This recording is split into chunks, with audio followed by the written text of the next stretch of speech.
ઓમ શ્રી ગણેશાય નમઃ. બોલો વિષ્ણુ ભગવાનની જય.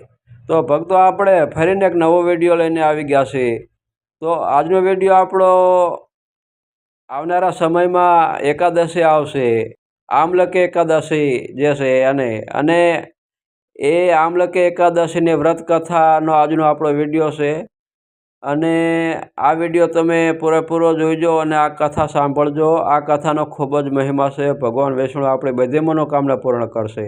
આ કથામાં એવો ઉલ્લેખ પણ કરેલો છે કે આ વ્રત ઉપવાસ જે હરિભગત કરશે એને હજારો ગાયોનું ગૌદાન જે કર્યું હોય, ગાયોનું દાન કર્યું હોય, જે પુણ્યની ફળની પ્રાપ્તિ થાય એ આ એકાદશીનો વ્રત ઉપવાસ કરે એટલું આનો બરાબરીમાં ફળ એ હરિભગતને મળે છે, એવો ઉલ્લેખ કરેલો છે.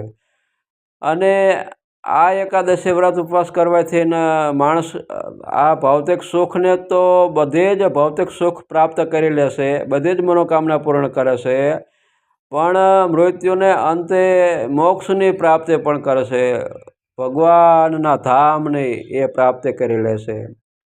જેને જન્મ જન્માંતરના ફેરા ટળી જાય છે અને ભગવાનના ધામની પ્રાપ્તિ થાય છે.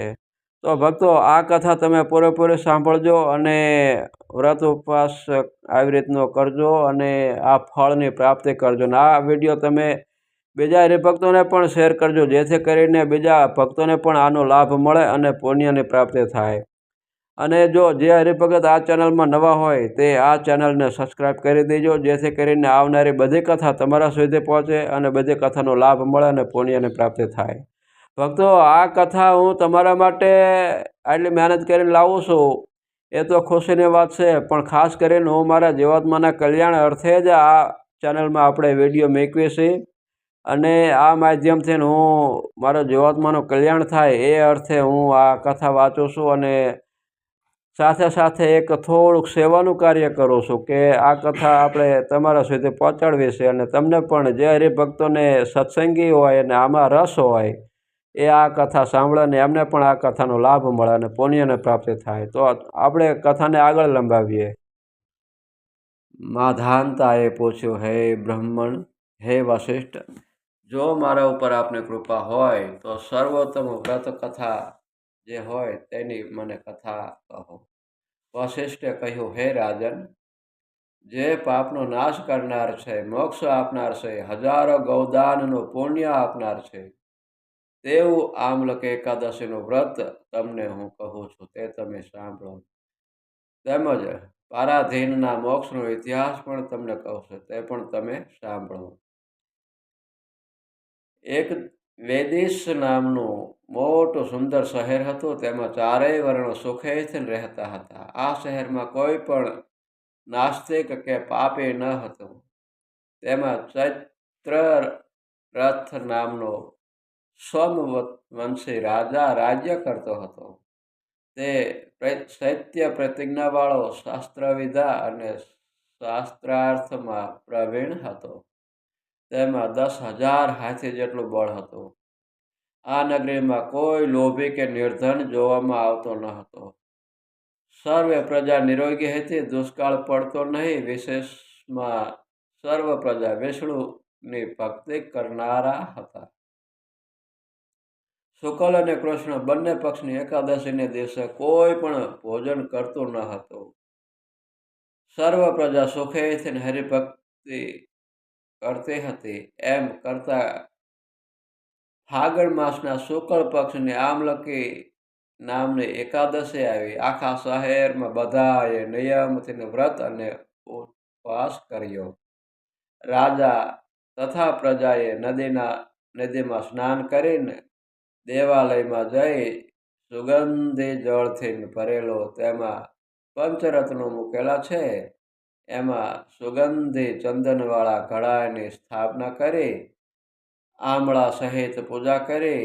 પછી જમદગ્નિના પુત્ર પરશુરામની મૂર્તિને નમસ્કાર કર્યા. પછી આમળાના વૃક્ષને કહ્યું કે, હે આમળા, તમે બ્રહ્મમાંથી ઉત્પન્ન થયા છો, તમને હું નમસ્કાર કરું છું અને પરશુરામ વડે પૂજિત છો, તેથી હું આપને પ્રદક્ષિણા કરું છું. પછી સઘળાએ યથાશક્તિ જાગરણ કર્યું. તે વખતે ત્યાં એક પારધી આવ્યો. તે ભૂખ્યો હતો. પારધી સઘળા ધર્મથી વિમુખ હતો. ત્યાં જાગરણ કરતા મનુષ્યો પાસે ઘણા દીવા જોયા. સ્થાપિત ઘડો, વિષ્ણુની મૂર્તિ, આંબળાનું વૃક્ષ, આ બધું જોયું. કથાનું મહાત્મ્ય વંચાતું હતું તે સાંભળ્યું. આમ કરતા પારધીની આખી રાત્રે જાગરણમાં પસાર થઈ ગઈ.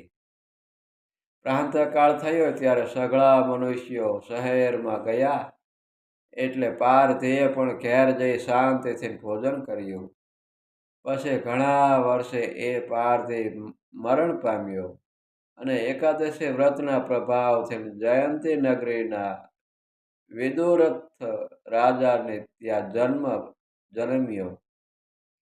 પછી એ વસુરથ નામનો આ નગરીનો મોટો રાજા થયો અને ત્યાં ધન ધાન્ય બહુ સમૃદ્ધિ હતી.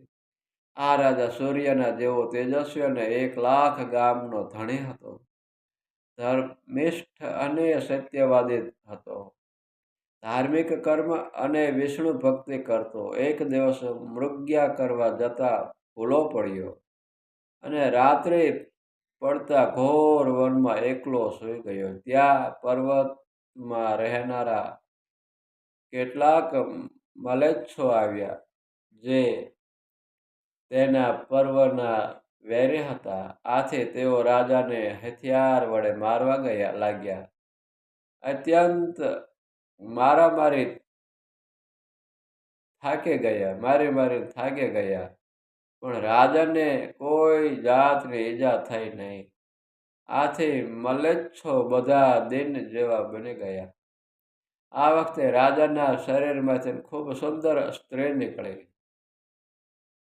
તેણે દિવ્ય ચંદન ચર્ચેલું હતું. તે દિવ્ય અલંકારો પહેર્યા હતા. હાથમાં ચક્ર હોવાથી કાલ રાત્રિ જેવી જણાતી હતી. તે સ્ત્રીને બધા મલેચ્છોને મારી નાખ્યા. જ્યારે રાજા જાગ્યો ત્યારે બધા મલેચ્છોને પડેલા જોયા અને વિચાર્યું કે આ રક્ષણ કરનાર કોણ હશે? એટલામાં આકાશવાણી થઈ કે નારાયણ સિવાય બીજો કોઈ રક્ષણ કરનાર નથી. પછીથી તે રાજા ક્ષેમ કુશળ શહેરમાં આવ્યો. વશિષ્ઠે કહ્યું, હે રાજન, એટલા માટે જે માણસો આમલકી એકાદશીનું વ્રત કરે છે તે વિષ્ણુ લોકમાં જાય છે. આવી રીતે બ્રહ્માંડ પુરાણમાં ફાગણ માસની શુક્લ પક્ષની આમલકી એકાદશીનું મહાત્મ્ય કહેલું છે. તો ભક્તો, આવી રીતની આ કથા છે અને આ કથા તમે પણ સાંભળજો કે આ માણસ શિકારી હતો તો પણ એને આ એકાદશીની કથા સાંભળી અને જાગરણ કર્યું તો એને બીજા અવતારમાં એને કેટલું મોટું તેનું ફળ મળ્યું. અને એને મારવા આવ્યા જે રાક્ષસો, તો પણ ભગવાને એની રક્ષા કરી અને એનો જીવ બચી ગયો. અને એ એક ધાર્મિક હોવાને કારણે એનો જન્મ સફળ કરીને અંતે ભગવાનના ધામમાં ગયેલો છે. તો આ વ્રત કથા સાંભળવાથી અને આ વ્રત કરવાથી આપણે પણ આપણા જીવાત્માનો મોક્ષ ઉદ્ધાર કરી લેવો જોઈએ. અને ભગવાન વિષ્ણુ આ જીવનમાં તો આપણને આ ભૌતિક સુખ આપે જ છે, પણ પૂર્વે એટલે કે મરણ પછી પણ આપણને ભગવાનના ધામમાં આપણને સ્થાન મળે છે. અને આ વ્રત કરવાથી હજારો ગાયોનું દાન કરવા જેટલું પુણ્ય મળે છે એ આપણે આ કથામાં સાંભળ્યું. તો અત્યારે બસ આટલું જ. મને રજા આપો. આપણે આગળના વિડીયોમાં ફરીને મળશું. ત્યાં લગી બધા જ ભક્તોને જય નારાયણ. લક્ષ્મીપતિ વિષ્ણુ ભગવાનની જય.